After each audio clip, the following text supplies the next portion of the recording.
Pagi ini Allah Subhanahu wa taala menakdirkan kita melanjutkan melaksanakan ibadah kepada Allah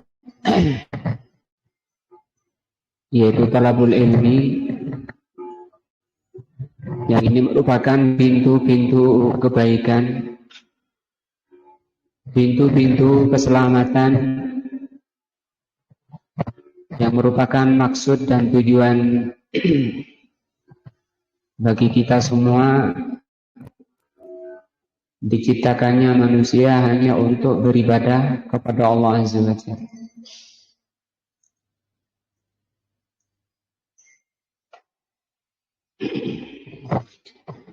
Maka dengan cara inilah satu-satunya untuk mencapai maksud dan tujuan manusia diciptakan adalah talabul ilmi, merupakan pintu-pintu keselamatan, pintu-pintu kebahagiaan di dunia dan di akhirat adalah talabul ilmi.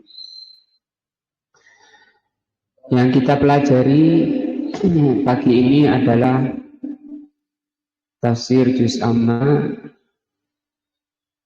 Kita sudah sampai di surat Al-Balad ayat yang ke-6. Di ayat yang ke-5 Allah Subhanahu wa taala, ayat yang keempatnya Allah Subhanahu wa taala berfirman, laqad khalaqnal insana fi kabad. Sungguh kata Allah, kami telah menciptakan manusia itu fi kabad, dalam kesusahan.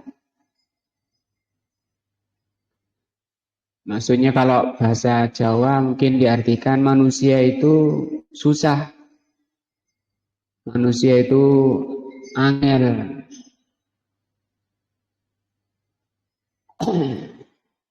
Ayah sabu allan yaqdiru alaihi ahad. Di antara angelnya manusia, kalau di TikTok itu disebutkan angel wis. Nah, itu sifat asli manusia memang seperti itu. Susah, angel. Itu makna fi kabad. Ayah sabu alla yaqdiru alaihi ahad. Di antara susahnya manusia, angelnya manusia itu, dia merasa an lan yaqdiru alaihi ahad, tidak ada yang menguasai dirinya. Berarti dia merasa apa? Gemede, kata bahasa Jawanya itu gemede. Merasa besar, merasa dia berkuasa, tidak ada yang menguasai. Di surat Al-Waqi'ah akhir-akhir Allah mengatakan, falaula ghairu madinin. Kalaulah kalian itu merasa tidak ada yang menguasai, farji'u in kuntum shadiqin, maka kembalilah kalau kamu benar bahwa dirimu tidak ada yang menguasai. Farji'u in kuntum shadiqin. Kalau kamu memang benar tidak ada yang menguasai, coba aja kembali. Itu ketika sudah menjelang kematian seseorang atau sakaratul maut, setiap orang ingin kembali ke dunia untuk beramal soleh, untuk bersedekah. Karena sebelum sekarat dia masih sibuk terfitnah dengan dunia. Nah, di sini Allah ingatkan kita sifat jelek manusia, watak jelek manusia, tabiat jeleknya seperti ini. Laqad khalaqnal insana fi kabad. Manusia itu memang susah, angel. Di antaranya ini, merasa dia besar, tidak ada yang menguasai. Padahal terbalik bahwa manusia itu sendiri tidak punya kuasa sama sekali walaupun pada dirinya. Kalau dia punya apalah, punya segala kenikmatan yang ada pada dirinya itu semata-mata karunia dari Allah. Nah.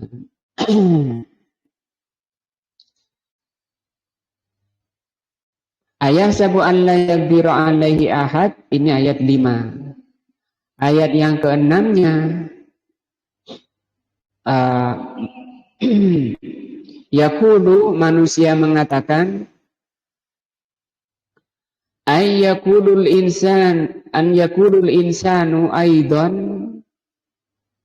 manusia juga mengatakan fi hali ghina, terutama ketika dia diberi oleh Allah kecukupan. Ghina itu cukup, kaya. Wa busitar rizku lahu, dan dibentangkan rizki baginya.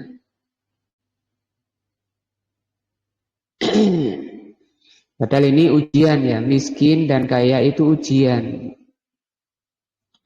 Ahlaktu malan lubada,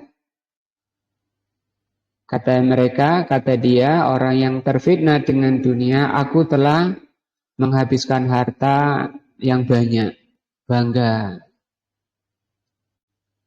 Aku telah beli ini, beli itu. Nah, di sini Allah menjelaskan tentang sifat jelek manusia yang terfitnah dunia, bangga dengan dunianya, dalam arti tasakhur, merasa dia lebih. Tapi kalau sebagai pengakuan nikmat itu tidak apa-apa. Tapi kalau merasa bangga dengan dunianya, kemudian meremehkan yang lain, ini yang jelek. Ini konteks ayat ini dalam rangka itu. Ahlaktu malan lubada. Ai malan kasiron, aku telah membelanjakan harta yang banyak fi syahwatihi, untuk memenuhi syahwatnya. Wa fi maldzatihi, dan untuk memenuhi kelezatan-kelezatan dunia. Nah, ini orang yang namanya tertipu dengan dunia, kemudian meremehkan yang lain, merendahkan yang lain. Dan di sini berarti kenikmatan Allah Subhanahu wa taala dari rizki itu bukan menyebabkan orang itu makin tunduk kepada Allah, malah makin congkak. Mungkin sedikit lebih menguatkan dari ayat ini, bahwa kebanyakan manusia itu memang susah, diberi harta malah seperti ini. Belum tahu atau tidak mengerti tentang apa maksud daripada karunia rizki dari Allah. Kita bisa melihat di surat Al-Hadid ayat 20. Allah berfirman di ayat 20-nya,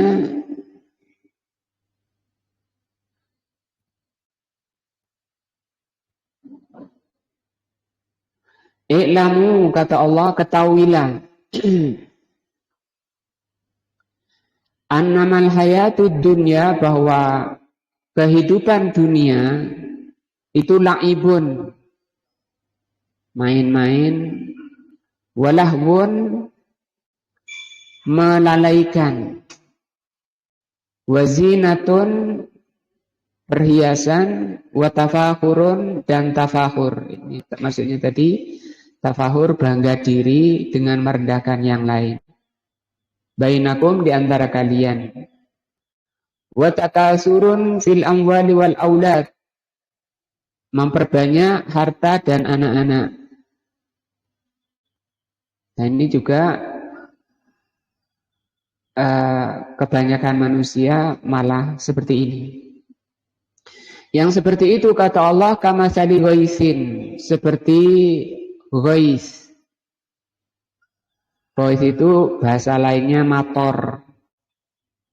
Tapi kalau bedanya apa? Kalau ghais itu hujan yang bisa menumbuhkan tumbuhan. Lebih baik. Sehingga kalau orang baca doa istisqa, minta hujan itu, Allahumma anzilil ghaitha, ya Allah turunkan ghaith. Tidak mengatakan Allahumma anzilil matar. Karena kalau matar hujan tapi enggak menumbuhkan. Kalau hujan itu menumbuhkan tumbuhan, bahasanya ghaith. Orang yang sibuk menumpuk harta, itu kata Allah seperti ghaith, hujan. A'jabal kuffara nabatuhu, yang tanamannya itu mengagumkan al-kuffar. Kufar di sini bisa bermakna dua. Yang pertama maknanya para petani yang nanam itu. Kenapa petani disebut kufar? Karena asal kufar itu, kufur itu menutup. Habis naruh biji, dilobangi dulu, ditaruh biji, kemudian ditutup lagi tanahnya. Nutup itu namanya kufar, atau bahasa jamaknya kufar, atau isim fa'ilnya kafir, atau kufrun. Kufrun itu nutup. Orang yang menolak agama Islam itu disebut orang kafir karena menutup dirinya dari menerima Islam. Seperti hujan yang menumbuhkan tumbuhan dan mengagumkan para petani tanamannya itu. Summa yahiju fatarahu musfarra. Kemudian setelah itu menguning tumbuhannya. Setelah mengagumkan, tanamannya bagus sekali. Kemudian tanamannya menjadi kuning. Summa yakunu hutama, kemudian menjadi arang. Maksudnya hilang begitu tumbuhannya kuning, kemudian terbakar menjadi arang. Di situ gagal paham. Gagal panen ya.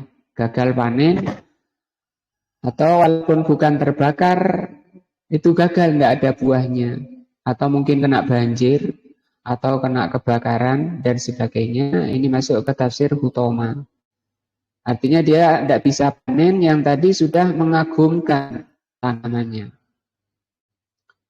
Ini Allah terangkan tentang hakikat dunia. Wa fil akhirati, sementara kalau di akhirat nanti, yang pasti manusia masuk ke dalamnya, adzabun syadid. Di sana ada azab yang pedih. Mengingatkan kita di ayat ini, kita mau ke sana ini. Hati-hati dengan pertanian. Wa maghfiratun, dan yang kedua di akhirat itu ada maghfirah. Minallahi wa ridwan, ada ampunan dari Allah dan ada keridhaan dari Allah. Di akhirat dua ini isinya. Azab yang pedih, ampunan dan keridhaan Allah. Wa mal hayatud dunya illa mata'ul ghurur. Tidaklah kenikmatan dunia itu kecuali hanya apa? Mata'un al-ghurur. Kenikmatan, kesenangan yang menipu. Di antaranya tadi di surat Al-Balad tadi, orang yang tertipu mengatakan, yaqulu ahlaktu malan lumada, aku telah membelanjakan harta yang banyak. Ini ucapan orang yang maghrur, yang tertipu. Kita bisa lihat makna ayat ini supaya lebih kuat lagi di hati kita, agar kita benar-benar sadar diri. Di ayat 20 tadi kata Al-Imam As-Sa'di rahimahullah, kalau surat Al-Balad ini tadi tafsir dari Asy-Syaikh Ibnu Utsaimin rahimahullah, murid dari Al-Imam As-Sa'di. Kata Al-Imam As-Sa'di, yahbaru ta'ala an haqiqatid dunya. Tadi itu yang kita baca surat Al-Hadid ayat 20, Allah mengabarkan tentang hakikat dunia. Wa ma alaihi wa ma hiya alaihi, dan apa yang dikandung oleh dunia ini. Wa yubayyinu ghayatuha wa ghayatu ahliha. Ayat ini menerangkan tentang akhiran dunia. Akhir dunia tadi ya, gagal panen tadi. Kena banjir, kena tikus, kena kebakaran, seterusnya. Wa ghayatu ahliha, dan ayat tadi menjelaskan tentang akhiran dari para pecinta dunia. Pecinta dunia, bagaimana akhirnya? Baru masuk alam akhirat, belum dicabut secara total ruhnya, sudah menyesal. Minta kepada Allah untuk ditunda kematiannya, walaupun sekedar sekejap. Bi'annaha, bahwa dunia itu la'ibun walahwun. Dunia itu diantara sifatnya yang harus diketahui dan diterangkan oleh Allah pada kita agar kita tahu, sadar hakikat dunia itu apa? La'ibun walahwun. Main-main dan melalaikan. Tal'abu biha al-abdan. Badan-badan main-main dengan dunia itu. Watalhu biha al-qulub, dan dunia itu bisa melalaikan hati. Badan main-main dengan dunia dan hati lalai dengan dunia. Di hadisnya Rasulullah katakan apa? Inna dunya hulwun wa hudrun atau wa hudratun. Dunia itu manis atau hijau dan manis. Nah, sebenarnya banyak melalaikan. Wa hadza misdaquhu ma huwa mawjudun wa waqi'un min abna'id dunya. Hal ini bisa dilihat secara nyata, kata beliau, dan wawaqi'un, dan terjadi bahwa dunia tadi apa? Main-main, badannya main-main, dihabiskan badannya ngurus dunia dan lalai hatinya. Dipanggil azan sudah enggak dengar, itu hatinya lalai. Karena apa? Sibuk badannya dengan dunia. Hal itu kata beliau, kalau ingin tahu kenyataannya, itu kamu bisa lihat secara nyata min abna'id dunya. Pada abna'ud dunya. Apa abna'ud dunya? Ini jamak dari ibnun. Anak-anaknya dunia. Nah, jadi kata Ali bin Abi Thalib, inna dunya wal akhiratu banunun. Dunia dan akhirat itu punya anak-anak. Fakunu min abna'il akhirah wala takunu min abna'id dunya. Jadilah kamu itu anaknya akhirat, jangan menjadi anaknya dunia. Kenapa disebut anak? Karena anak ini terserah orang tuanya.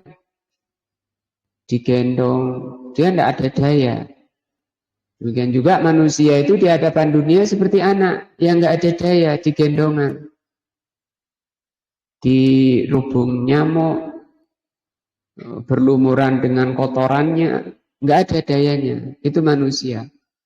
Atau dalam hadis, manusia itu ketika terfitnah oleh dunia seperti kaki yang kena duri kecil.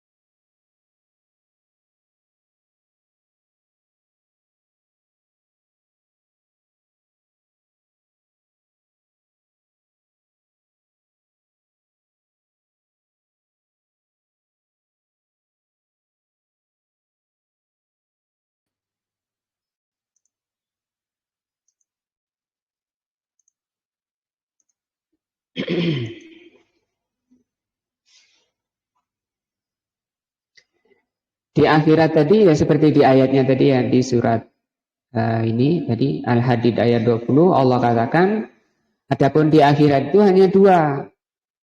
Apa azabun syadid, itu namanya wa'id. Ada ayatnya, kalau ada ayatnya itu ancaman, kalau nggak ada ayatnya ini janji. Apa janji Allah? Maghfiratun waridwan. Ampunan Allah dan keridhaan. Ini enggak masuk di otaknya, enggak masuk di pikirannya. Yang disebut dengan lalai tadi, ghaflah. Artinya mestinya setiap kita ini yang harus diprioritaskan dalam pikiran kita, di dalam kita menghabiskan waktu dan usia umur kita untuk ini. Nah, kalau ini kita perhatikan betul, kita upayakan diri kita, maka ini disebut dengan basirah. Dan ini merupakan cahaya yang seperti ini. Kesadaran itu, kesadaran hati untuk ini namanya cahaya hati. Nur, yang disebut basirah. Watarahum, dan kamu lihat mereka anak-anaknya dunia itu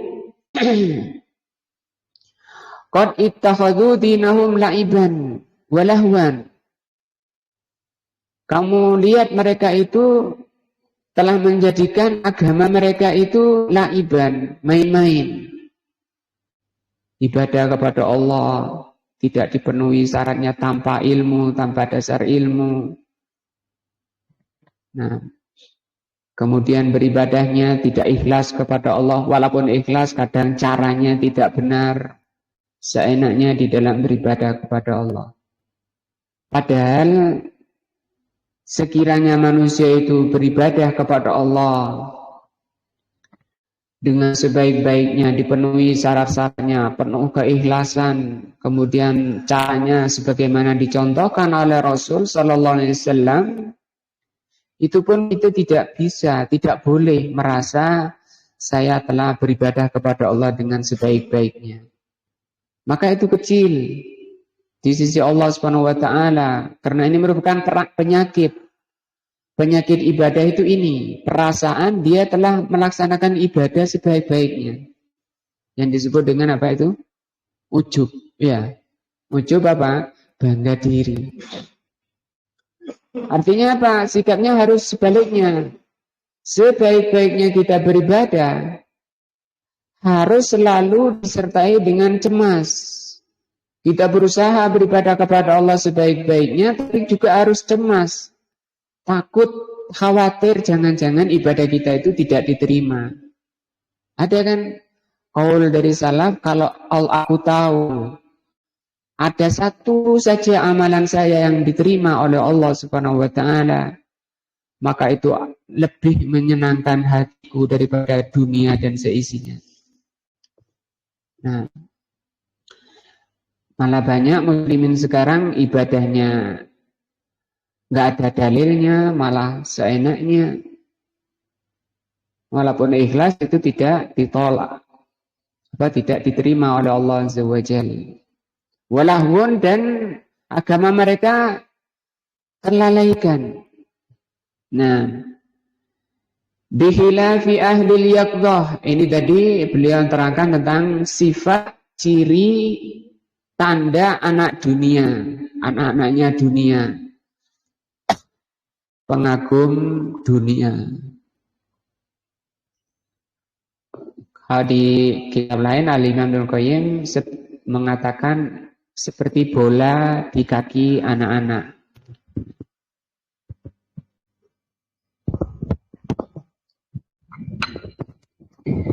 Kalau tidak ada bawa, manusia tidak ada daya, itu seperti anak di hadapan dunia. Kalau seperti bola, itu diterangkan oleh beliau di dalam kitab Ighatsatul Lahafan,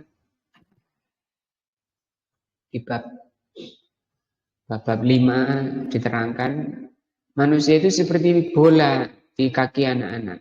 Lihat bola itu bagaimana? Namanya bola, bundar, gampang sekali, ditendang sedikit melundung.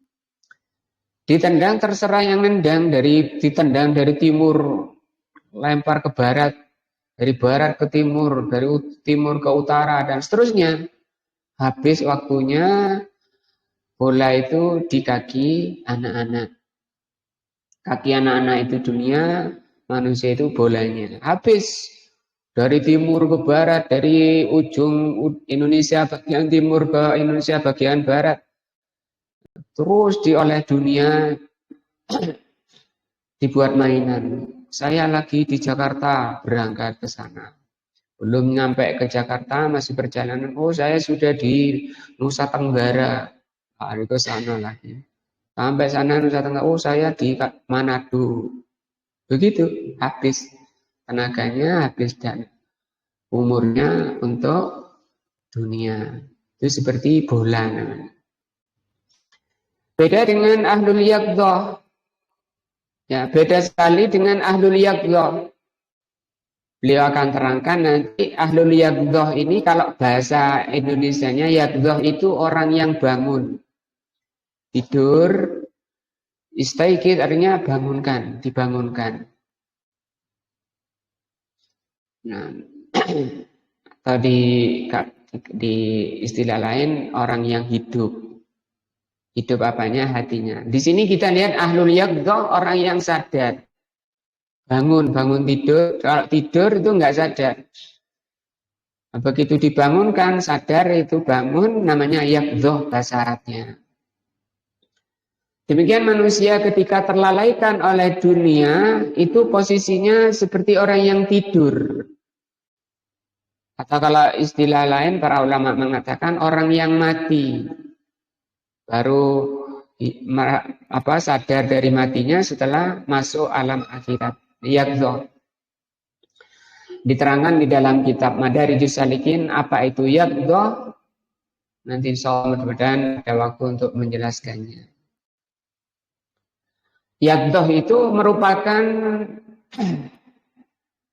fase pertama atau tahap pertama bagi orang yang sadar. Sadar bahwa dirinya sedang berjalan, sedang safar menuju Allah. Bahwa ada perkara penting pada dirinya yang sangat penting, kesadaran seseorang, kesadaran hati seseorang bahwa dirinya sedang berjalan menuju Allah, itu yaqdzah namanya.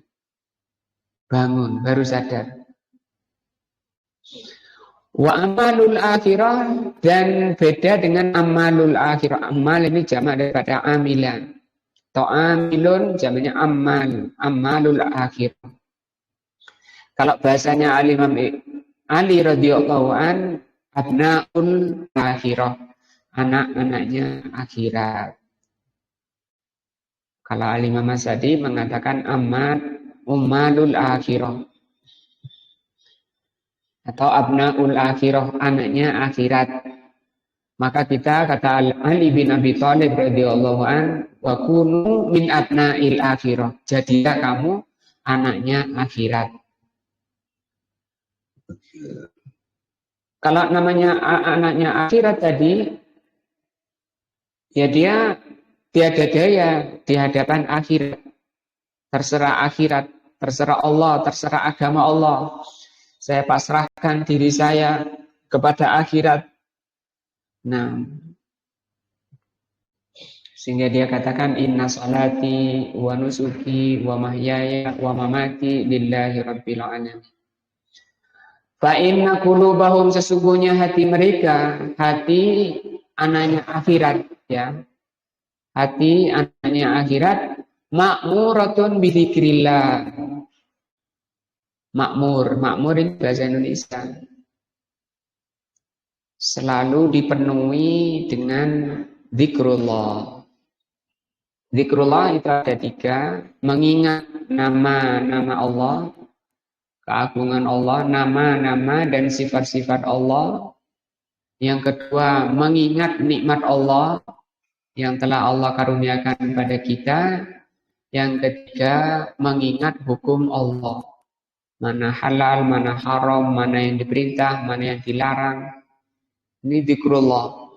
Zikrullah itu 3. Mengingat nama-nama Allah al-husna, mengingat sifat-sifat Allah al-ulya. Nah, kemudian yang kedua mengingat nikmat Allah yang telah Allah karuniakan pada kita. Dan kita tidak akan mampu menghitung karunia Allah. Nah, saking besarnya dan mahalnya karunia Allah. Tapi itu kan dilalaikan oleh kebanyakan manusia.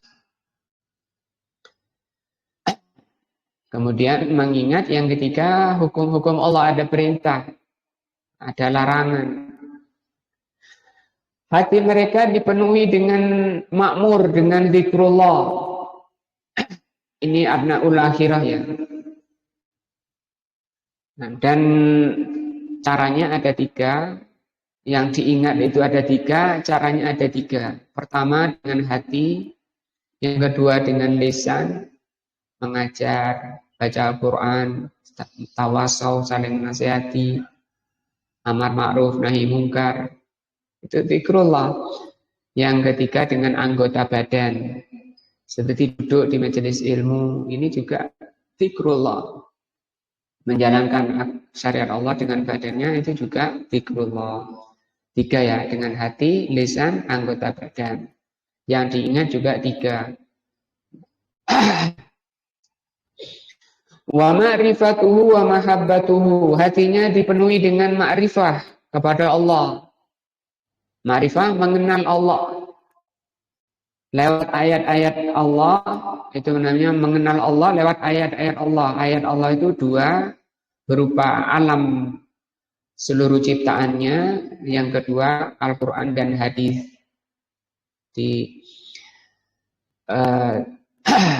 Sampai para ulama mengatakan tidak ada amalan hati yang terbaik daripada memahami Al-Quran dan hadis. Dan tidak ada amalan lisan yang terbaik selain daripada membaca Al-Quran. Amalan lisan terbaik apa? Membaca Al-Quran. Amalan hati yang terbaik memahami Al-Quran. Sehingga ini karena mengantarkan kepada posisi manusia terbaik, derajat manusia terbaik. Apa itu? Mengenal Allah. Nah, tapi jangan seperti orang sufi, kalau sudah makrifat katanya sudah nggak perlu lagi agama Allah. Wa mahabbatuhu, hatinya dipenuhi dengan kecintaan kepada Allah. Ini buah daripada makrifat, buah daripada mempelajari, memahami, mengenal Allah, itu cinta kepada Allah Azza wa Jalla. Nah, waqad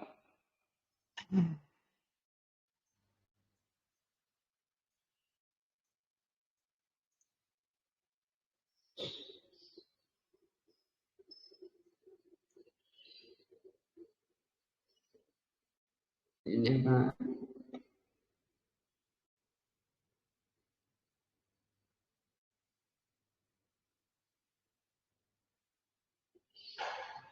Waqad ini. Waqad aswalu, orang anak-anaknya akhirat itu mereka telah sibuk atau telah menyibukkan awqatahum atau mengisi waktu-waktu mereka bil a'malil lati tuqarribuhum ilallah. Amalan-amalan yang mendekatkan diri kepada Allah Azza wa Jalla. Allati yuqarribuhum ilallah minan naf'i al-qasiri wal muta'addi. Jadi di isi hidupnya itu, isi waktunya itu ini. Semuanya isinya takarrub kepada Allah. Tidak ada yang tidak bernilai. Tentu ini ketika hati tadi selalu ingat kepada Allah. Ingat tadi tiga kan ya, ingat nama-namanya, ingat kepada hukum-hukumnya. Hukum Allah itu mencakup seluruh waktu yang ada. Nah, apakah itu manfaat yang qasir itu pendek? Maksudnya manfaat pada dirinya, seperti sholat 5 waktu, sholat berjamaah ke masjid, itu manfaat yang Allah akan berikan pada dirinya. Ada yang muta'addi misalnya memberi, infak, sedekah, itu muta'addi, melibatkan orang lain. Nah, Wa qawluhu wazinatan, tadi la'ibun wa lahwun wazinatan. Nah, insyaallah wazinatan kita baca pekan depan, insyaallah mudah-mudahan Allah mengaruniakan umur yang panjang dan isinya amal saleh. Mudah-mudahan ini juga menambah iman dan takwa kita kepada Allah, memperbaiki, menguatkan hati kita, mensinari hati kita dengan sinar iman, menghiasi hati kita dengan hiasan iman. Dan semoga Allah SWT membersihkan noda-noda hati kita, dan kita menghadap semoga Allah menghadapkan semua kita kepada Allah dalam kondisi qalbun salim, hati yang selamat. Wallahu a'lamu bishawab. Subhanakallahumma wa bihamdika asyhadu an la ilaha illa anta astaghfiruka wa atubu ilaika. Assalamualaikum warahmatullahi wabarakatuh.